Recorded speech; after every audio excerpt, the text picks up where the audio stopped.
Hey, welcome to the Real Life YouTube channel, where we exist to empower the next generation to love God and love people in real life. If you want to get involved in the real life movement in the Pacific Northwest, email Pastor Brandon at brandonh@fscmilton.org. We love you and we hope you enjoy. Okay, I'll talk with it further back. Right here? Is this better? Okay. So last week we started our relationship series where we talked about a mess worth making. And probably the phrase I said the most was, the more we are in it, the more we will get it. And we talked about how to have a conversation with somebody, how to start a conversation with somebody. I'm super excited for today's message. We're going to be taking it a step further. But before we get started, let's go ahead and pray. God, thank you for bringing everybody here to Real Life tonight, God. God, I'm excited for this word that you put on my heart. God, I'm excited to see how we can stretch and grow ourselves. God, last week we were so open and we were so willing just to hear what you had for us, God. And we were so willing to try new things. And God, I pray that we brought that same teachable spirit this week, God. That we can go in to this message with listening ears, ready to lean in and dive into how to do relationships and communication well, God. God, we know that this is a mess worth making because you called us to do life together, God. So, God, I pray that we're ready and we're on the edge of our seat and we are leaning to you, God. In your name we pray. Amen. Okay, so last week I gave us 5 pieces of advice on how to have a conversation with somebody. Who could tell me what one of them is? Emma? Be yourself. Be yourself. Who could tell me what did they learn about being yourself? Anybody? Jared? Never mind.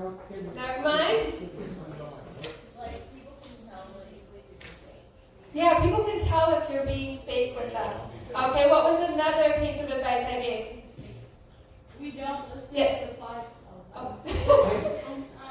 Not talking bad about yourself, because that makes sense.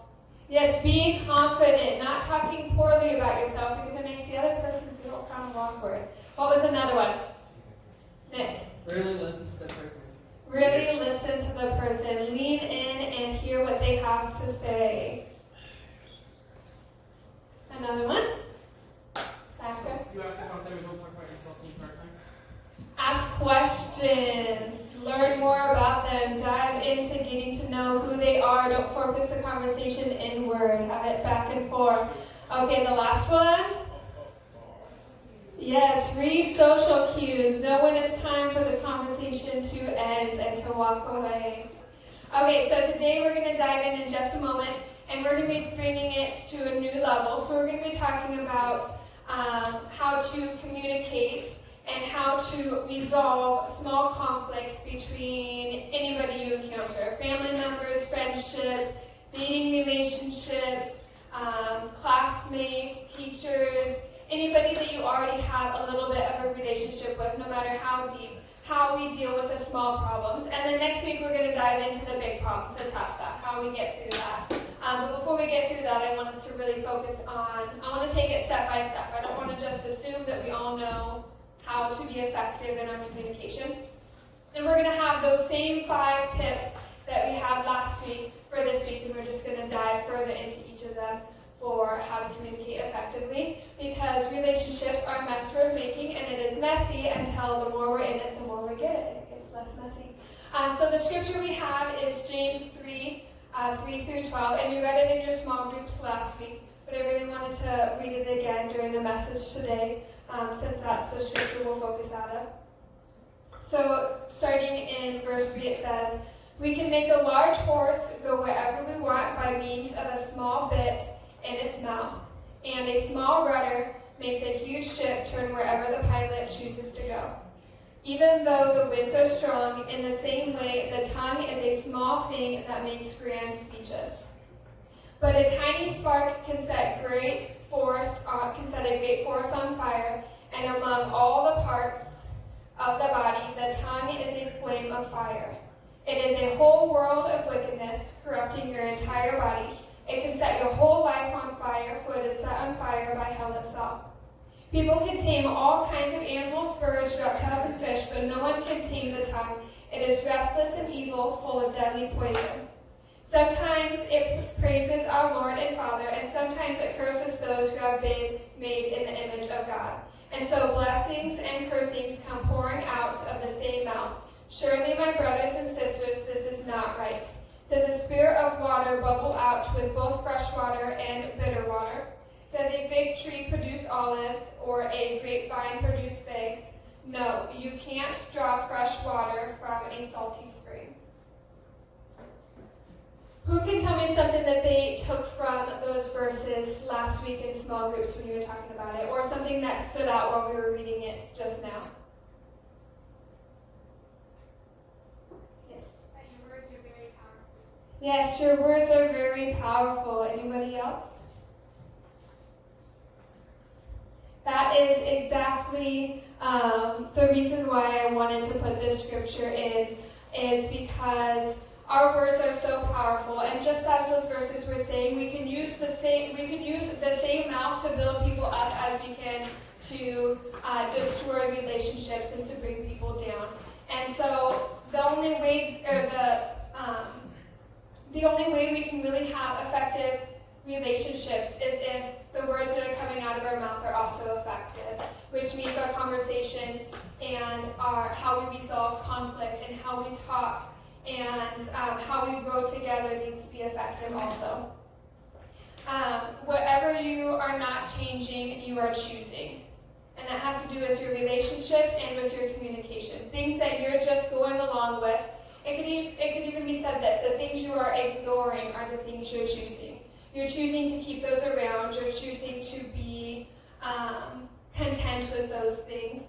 And so today we want to talk about making the changes that are necessary to help our relationships continue to grow and flourish. And communication is so important. And what's so important about it is to be able to share our feelings without fighting or arguing. How many of you, you just get so filled with emotions?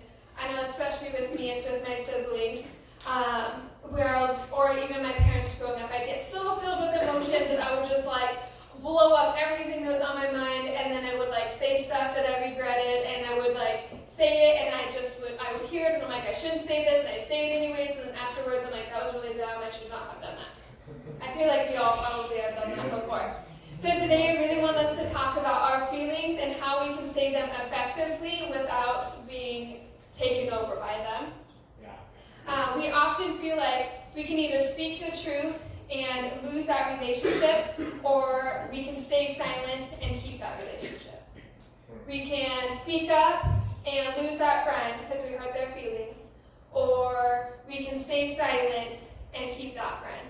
And neither of those are true. We can have effective communication where we are talking about problems that we see, no matter how big or small, and still be able to keep that friend as long as we're doing the communication effectively.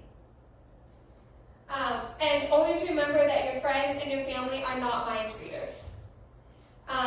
You have to explain, you have to explain your feelings in order for them to understand.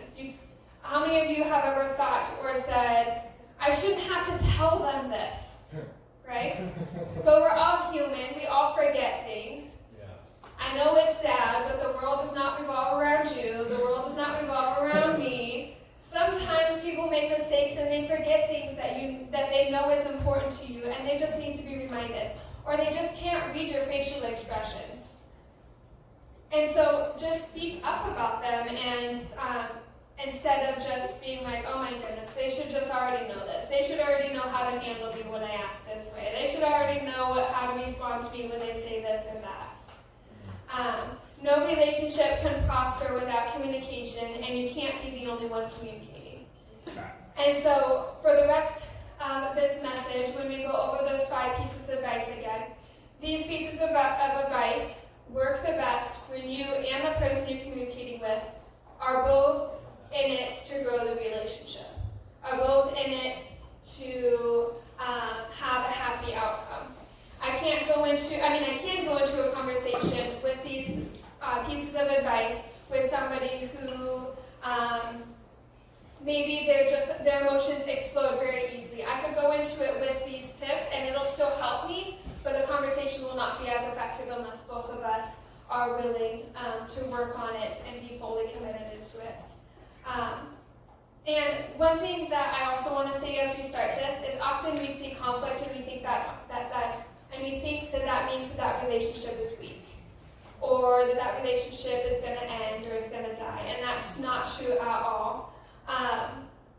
It is good to work those things out, and it is good to bring those conflicts to light, because that is how you'll grow even closer with each other. So it doesn't mean that your relationship is falling apart.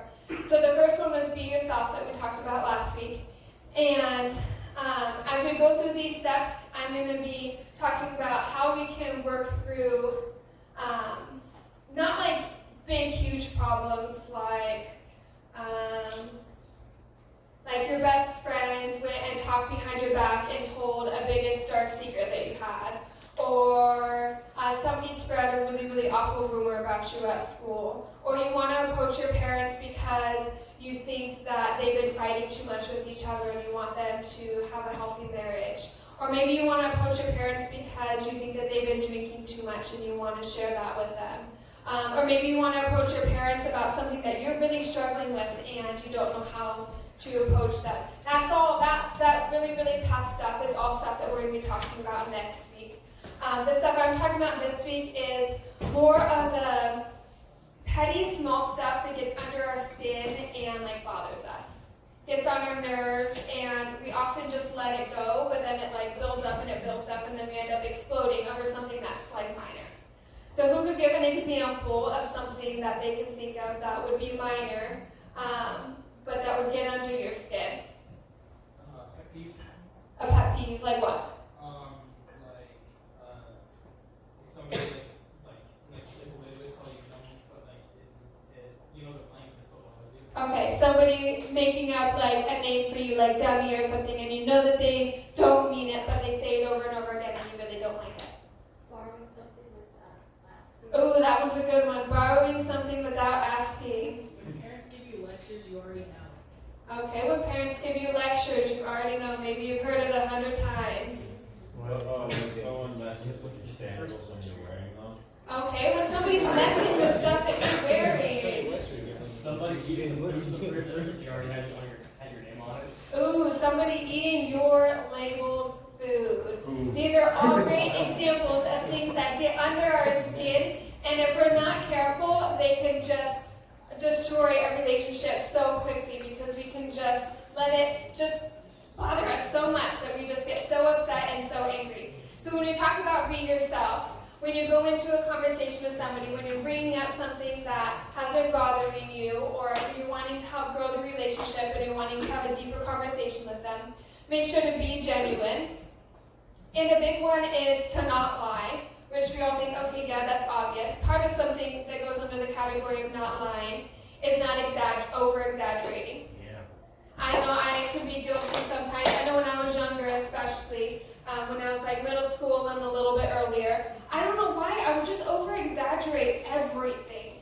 I would say, I got $5 last night for chores, and I'd be like, I got $20 last night, or I read for 10 minutes last night. I read for an hour. I don't know why, I would just take something so small and I would exaggerate it. And it's something that is partially true.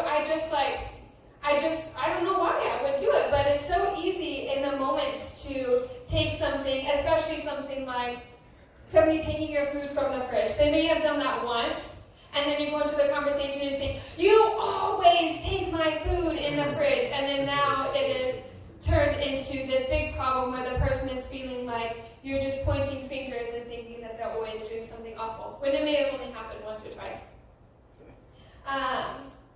Another thing about being yourself is never say it's okay when it's not. When you're having a conversation with somebody, and I know I have a sibling who does this a lot, who doesn't like conflict and doesn't like things to arise and voices to get louder and people to talk things out, so she'll just instantly be like, it's okay, just let it go, just let it go. Like the other day, my brother was being so mean. He took her phone up, he yanked it out of her hand when we were in the car, and he chucked it back at her when he was done with it. And my mom was like, "You can't do that." And my sister was like, it's okay, just drop it. It's not a big deal. Because she just didn't want the conflict. She just wanted everything to be smooth rolling. Everything to be happy, and realistically, life is not like that. And when we just let those things go, then what we're doing is we're allowing people to walk all over us, and we're saying it's okay for you to do these things, and eventually those things will get worse and worse and worse, and then we just won't feel like we have a say. Make sure you're being real and open, and that you're keeping communication open. How many of you shut down when somebody comes to you with something? Especially if your parents come to you. Like slam your door, shut down, don't talk. Yeah. When we talk about keeping communication open, it's okay to say, I need some time to think. And that doesn't mean days or weeks. That means let's sit here together, give me a couple minutes for me to process and to collect my words. But one of the worst things you can do for communication is just to shut down completely and to not talk at all. And we want to express our feelings in an effective way where we don't throw them up on everybody. I just had to have a conversation with my class today. I'm constantly saying to my students, listen to your tone of voice when you're talking to people. Let's talk in a respectful tone of voice instead of a mean tone of voice. And today I had so many students that were just being just blowing up on each other. Something small would happen and be like, stop! I'm like, watch your tone of voice. How could you say that in a way that they would listen? Will you please stop? Look at how much more effective that was. And so we had a classroom meeting. We have a classroom meeting every day, and we talk about some sort of a social skill or something that's going on in the class and how we can work through it. And today our talk aligned so much with the message today, and we talked about how we can communicate our emotions without the emotions running the conversation. Yeah. How we can share how we're feeling, but not breaking down and just exploding on them. And so I told them, I said, you can't go into the conversation in the heat of the moment when your emotions are driving everything. You have to stop, take some deep breaths, even if they're, I have some kids that go into people's faces, and they go like this. This is the signal for stop, and they do it all aggressively in people's face. And I'm like, obviously they're not going to stop, and that's really, really annoying. So if you were in her position, it would be really easy to turn to them and just yell stop. But I talked with them and I said, in the moment, you just want to yell stop. But what it will be most effective is if you stop, you take some deep breaths, you get collected, and then when you feel like your emotions are no longer running, you let your brain speak, you be calm and collected, and you say, I am feeling this because you're doing this. And you just open up and you share your feelings. And I know that sounds cheesy, because I was talking to first graders, but this can apply so much to us. So many times in the moment when we're with our siblings, or we're with our parents, or we're with our friends, something happens and we just want to turn and we want to be so quick to yell. And it can be so easy to go from 0 to 10 and to escalate things so quickly. But really, if we want to communicate our feelings effectively, we can't let our emotions run it. We have to speak from a calm mind, but we can still speak how we're feeling. Our voice just needs to be calm and we need to be collected so that it can really be effective. Does that make sense? Yes. Okay.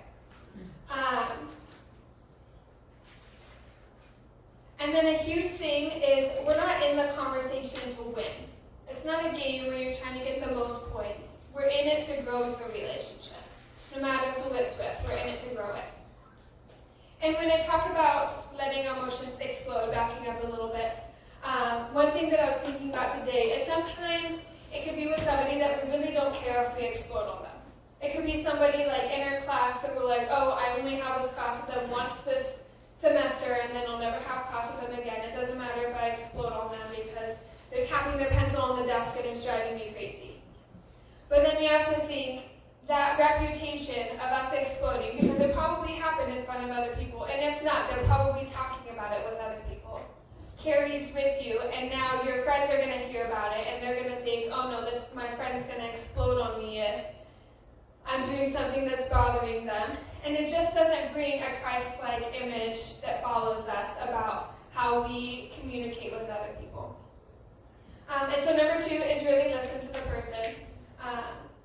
And I repeated myself here a lot from last week because the same things apply. The biggest communication problem is we don't listen to understand, we listen to reply.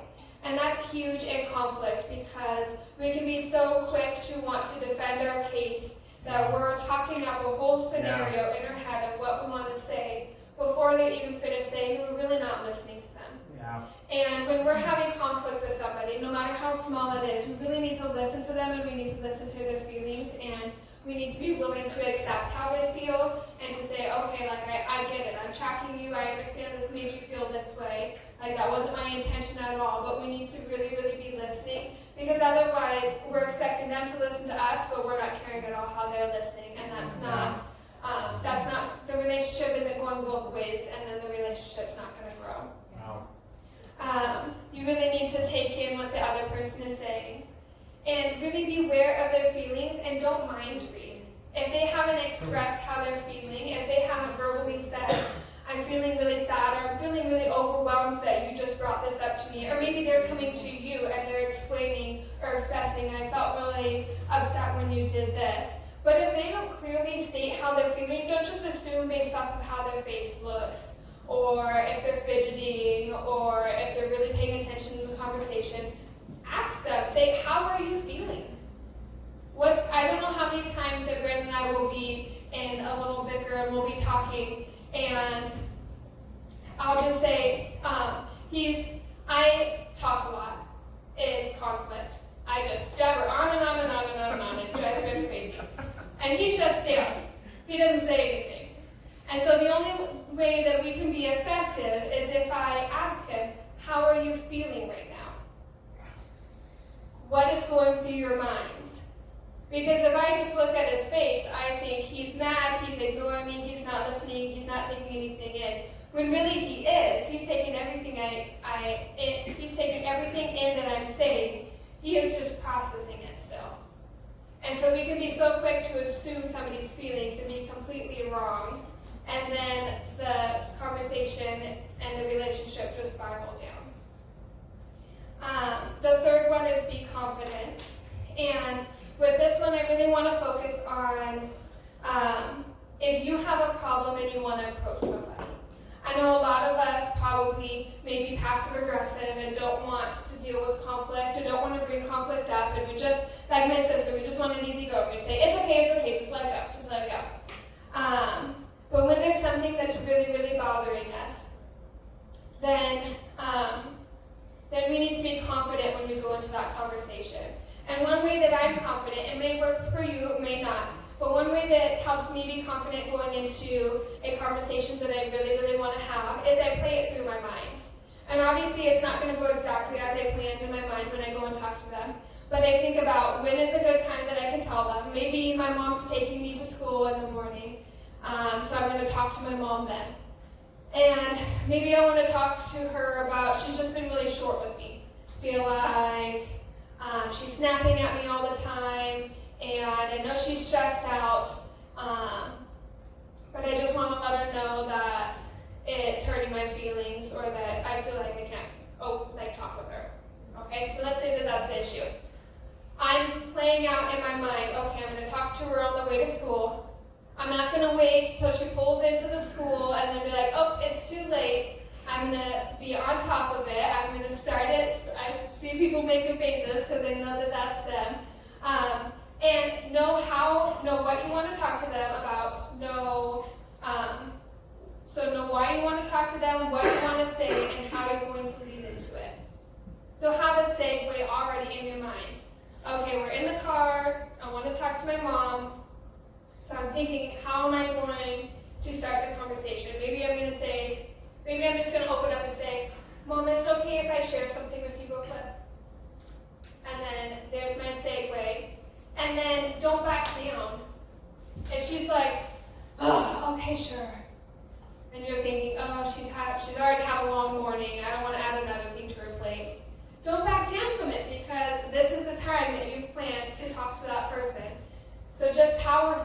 and you'd be amazed at how much conflict resolution and how better your conversations can be if you stick to it and you're confident through the whole conversation.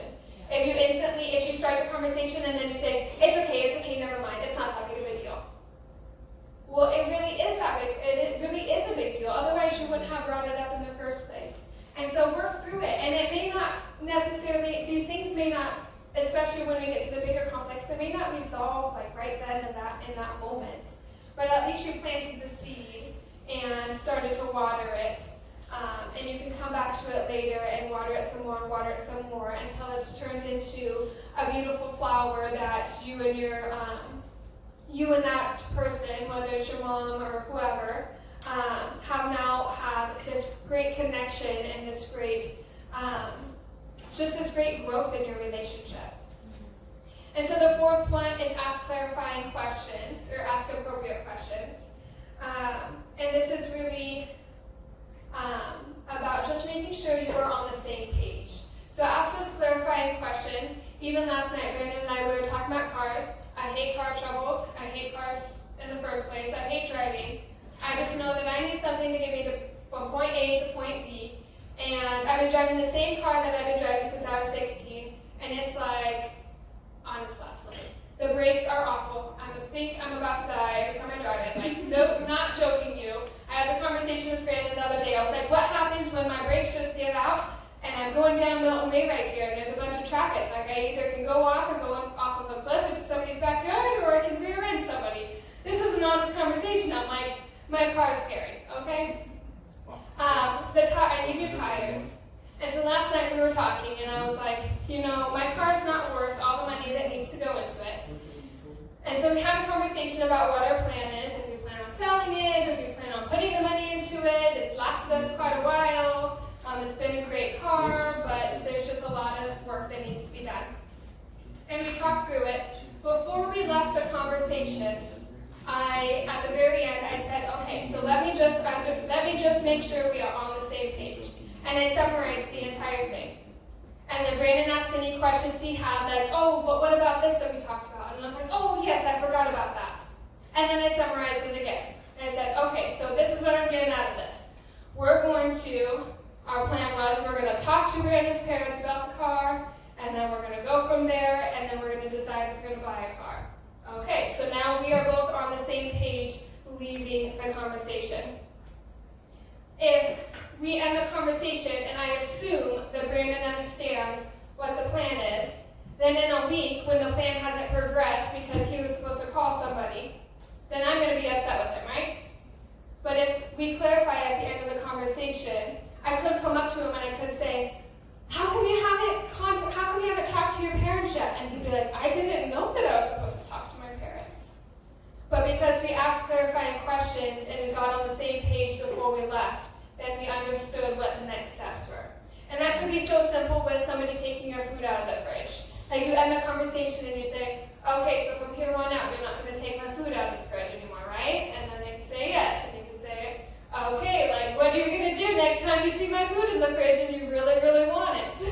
Like maybe you can come and ask me. And I know it sounds silly and it sounds repetitive, but clarity is so key. It is so, so, so important in relationships because so much of society just assumes so much in relationships, and it can so quickly spiral and turn into such a big problem because we aren't clear, we're not on the same page. And the fifth point is read social cues and know when the conversation needs to end. And the most important thing with this, when we take it to the next level, is understanding when the other person needs space and respecting that. Knowing when they just need some time to process. When Brandon and I are talking and he shuts down, I need to respect that he needs a little bit of time to process. Now that doesn't mean give them weeks. In fact, that's probably one of the worst things you can do because you probably won't ever go back to the conversation. But you can decide in that moment, is it something that I can just give him 5 or 10 minutes and I sit here next to him and I wait till he's ready to talk? Or do I need to give him a couple hours? Maybe I go do some homework or Maybe I go to sports practice and then I come back and then we talk about it again, or maybe he needs to process it and wait till tomorrow. But I wouldn't, especially with the small conflict stuff, I wouldn't go more than a day without talking about it again. And realistically, I mean, you probably could just give them a couple minutes or a little bit of time to process in that moment and then talk about it again. Once we get to the bigger conflict stuff, sometimes that takes a little bit more process time. But with the smaller stuff, especially if you both are in it and wanting to grow the relationship, then it shouldn't take too much process time, but we still need to respect that if they need some time to think. And if you need some time to think, then speak up and just say, can I just have 5 minutes to sit here and process all that's happened, and then we can talk some more. And then I added a sixth one, because once we get into deeper relationships, things get a little bit dicey, and things get a little bit, there's just more opportunity for feelings to get hurt. And so the sixth one that I've added is forgiveness. And forgiveness is key, because without forgiveness, a relationship's not going to go anywhere. It will just demolish, and you'll go from one relationship to the next because you're not able, or because you don't have that successful component to the relationship. And especially with this minor stuff, even though it really, really gets to us, a lot of it, we have to forgive the person and forget about it and move on. Because if we just sulk in it, then every time we get in a disagreement with that person, we're going to bring it up again. And then it's not going to help the relationship be healthy at all. And so we just need to forget about it and forget about it, or forgive it and forget about it. Because we all get hurt by the people we're closest to at some point in our lives, and we all hurt the people we're closest to at some point in our lives. When you give forgiveness, really mean it. If you say you're sorry, really mean it. Don't just say it because you want the conversation to end. Don't just say it because you're uncomfortable in the conversation. If you're telling them you're sorry, you're saying, I am going to work on improving it next time so that I try not to do it again. It may not mean you may never do it again, because we all slip up and mess up sometimes, but it means you're going to be deliberate about making a change. So if you can't make that promise, then don't apologize yet. Maybe you need some time to process it and to understand what you can bring to the relationship to help make a change in a healthier direction. And don't apologize for somebody else's sake. Don't apologize for somebody else's feelings. Like saying, I'm sorry you are mad. That gets nowhere, because now we are making them feel even more upset, because most likely we're probably saying it with some attitude. I'm sorry you're mad. Like, we're just like, whatever. When you apologize for the actions and the words that you did. I tell my first graders all the time, when you apologize, don't just say I'm sorry. You need to tell them what I'm sorry for. I'm sorry that I hit you with my jacket when I was flinging it in line. I didn't realize that you were around and I wasn't paying attention to my surroundings. I'm sorry that I called you a dummy. I know I was just joking around and I didn't realize how much it was hurting your feelings. I'm sorry that I was so short with you today. I will try harder next time not to be short with you. It doesn't have to be like some long sob story. We're not adding in excuses. Oh, I'm short with you because I just had such a long day. We're just saying, I'm sorry, and I'm sorry I was short with you, and I'm gonna try my best to not be short with you anymore.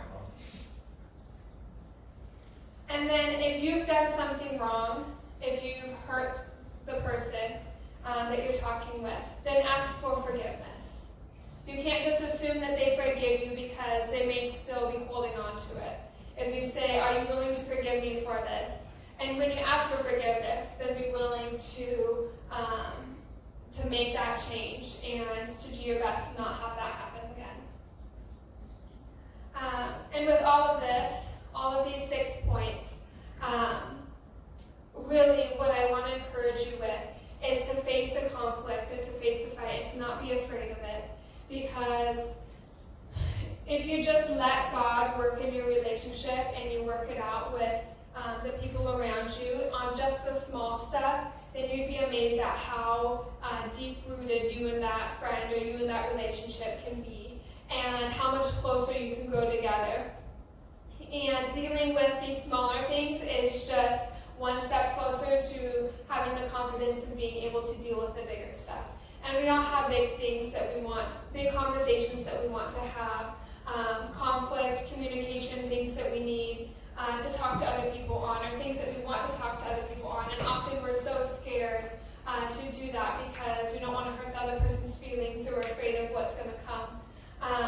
But I just promised you, if you're willing to plant these seeds now, the seeds of last week of how to communicate with people, how to start a conversation, and then plant more seeds with this message on resolving small conflict, then when you get further down the road and you're ready to approach those bigger conflicts, you are going to be so much more prepared for it, and it's going to be so much easier, and you're going to be so much more willing to hand it over to God because you've seen the progress in your life so far.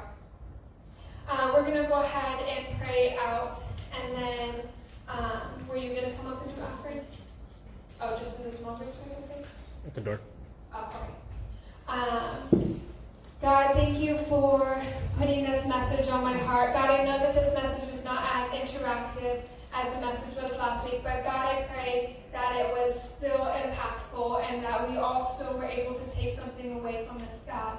God, none of us are perfect in our relationships, and it's a mess we're making, and the more we are in it, the more we will get it, God. And so, God, I just pray that we can hand over all of our relationships, no matter how deep, no matter how thin they are, God. We can hand them over to you, and we can ask you, what is there in this relationship that I need to work on? God, I pray that we can leave today being more effective in our communication, being more deliberate, and thinking more about how we can talk to the people around us in a more effective way, God. God, I pray that you can help open our eyes to see your works in our life when it comes to us making this change, God. God, I pray that we can firsthand see our relationships grow and flourish because we are making the choice to grow deeper together, God, and to be better at communicating and better at doing life together. God, when we were reading in James, it said that our words can tear people down or it can build people up. And God, I pray that we can build up our friendships, we can build up the people around us, and we can show your love to the people around us, God, and we can really do life together and do life effectively. God, I pray that in our small groups we're open and we're honest about conflicts that we may be facing or things that have happened in the past. God, I pray that we can be vulnerable and share messy conversations that did not end well and conversations that did end well, and we can just work through those together and we can process them together, God. And God, I pray that we can share conversations that we feel like we need to have, and we can really spend this time together, God, opening up and starting to process and think how we're going to confidently go into this conversation, how we're going to confidently bring up this conflict or this conversation that we want to have so that we can really be effective in our communication and really make those relationships grow and flourish. In your name we pray. Amen.